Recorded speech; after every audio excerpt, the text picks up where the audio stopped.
எப்படி Sri Lankan style prawn curry செய்வதுன்னு பார்ப்போம். அதுக்கு தேவையான பொருட்கள் 2 நெட்டு கருவேப்பிலை, ஒரு மீடியம் சைஸ் சிவப்பு ஆனியன், 1 கப் சின்ன வெங்காயம், 2 பச்சை மிளகாய், 4-5 வெள்ளைப்பூடு அண்ட் 1/2 கப் வெங்காயம்.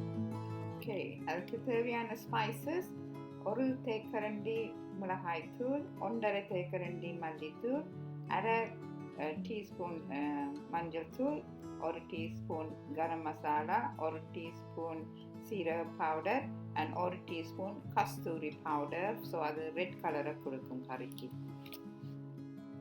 ஓகே, ஸ்பைசஸோட தாளிப்பதற்கு 1/2 தேக்கரண்டி கடுகும், 1/2 தேக்கரண்டி பெருஞ்சீரகம் ஆயத்தமாக வச்சுருங்க.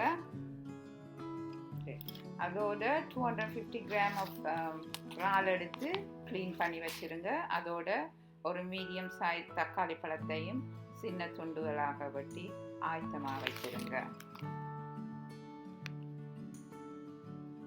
வந்து ஒரு கடாயில் வார்ம் பண்ணிவிட்டு 2 டேபிள் ஸ்பூன் ஆயில் போடுங்க. உங்களுக்கு பிடித்தமான ஆயில். நான் இங்கே ஆலிவ் ஆயில் யூஸ் பண்ணுறேன். ஆயில் வார்ம் ஆயினோன்னு தாளிப்பதற்காக 1/2 டீஸ்பூன் கடுகும் 1/2 டீஸ்பூன் பெருஞ்சீரகம் போட்டு கடுகு கொஞ்சம் கிராக்கிள் பண்ண மட்டும் விட்டுட்டு பெருஞ்சீரகம் சாடையாக களமாற மட்டும் விட்டுட்டு ஒரு நெட்டு கருவேப்பிலையை எடுத்து போட்டு கருவேப்பிலையையும் கொஞ்சம் ஃப்ரை பண்ணுங்க, அந்த வாசம் வர மட்டும்.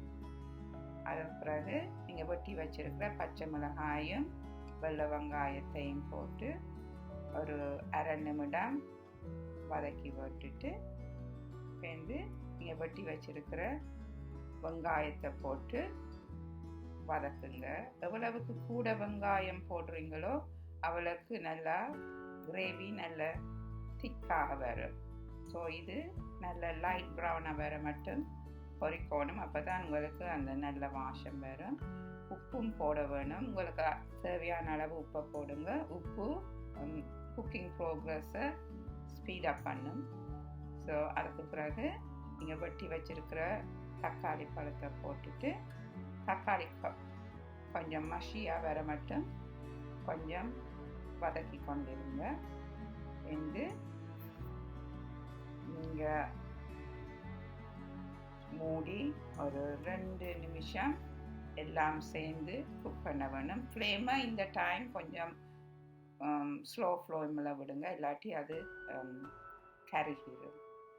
சேர்ந்து திருப்பி ஃப்ளேமை மீடியத்துக்கு கொண்டு வந்துட்டு ப்ரோனை போட்டு ப்ரோனை அதில் கலர் மாற மட்டும் கொஞ்சம் வதக்கி கொண்டிருங்க. ப்ரோன் வந்து குயிக்காக குயிக் பண்ணிடும். நீங்கள் ப்ரோனை கூட நேரம் குக் பண்ணினா அது கொஞ்சம் ரப்பரியாக வரும்.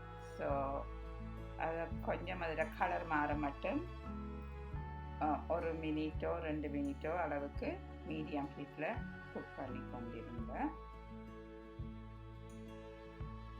அது ப்ரோன் கலர் மாறின உடனே நீங்கள் ரெடியாக வச்சிருக்கிற ஸ்பைசஸை போடுங்க. இந்த நேரம் ஸ்பைசஸை போட்ட உடனே நல்லா கிண்ட வேணும்.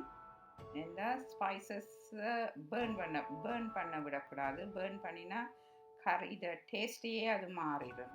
ஸோ அதை பேர்ன் பண்ணாமல் கேர்ஃபுல்லாக நல்லா கிண்டி இருந்துட்டு நீங்கள் ரெடியாக வச்சுருக்கிற தேங்காய் பாலை போட்டு ஒரு கலக்கிட்டு வந்து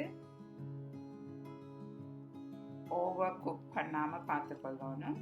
இந்த மூடி ஒரு நிமிடம், இதுக்கு கன நேரம் தேவையில்லை. ப்ரோன் டக்குன்னு குக் பண்ணபடியாக 1 நிமிஷம் விட்டுட்டு இந்த பேனை கவரை எடுத்துட்டு கிண்டிட்டு வந்து இப்போ இது ரெடியாக இருக்கும். பட் உங்களுக்கு திக்னஸுக்கு தேவை மாதிரி உங்களுக்கு கூட கிரேவி தேவைண்டா நீங்கள் கூட நேரம் இந்த கிரேவி வத்த மட்டும் செய்யலாம்.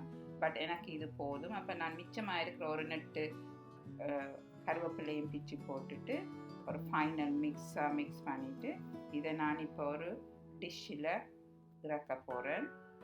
இறக்கிட்டு இப்போ பாருங்கள், நல்ல ஜூஸியான திக்கான கிரேவியோட ப்ரோன் கறி ரெடி. இதை நீங்கள் ரைஸோடையோ ரொட்டியோடையோ புட்டோடையோ இடியப்பத்தோடையோ என்னத்துடனும் சைட் டிஷ்ஷாக சாப்பிடலாம். இப்போது ப்ரான் கறி முடிஞ்சது. உங்களுக்கு இந்த வீடியோ பிடிச்சிருந்தா like, comment and subscribe this channel. Thanks for watching.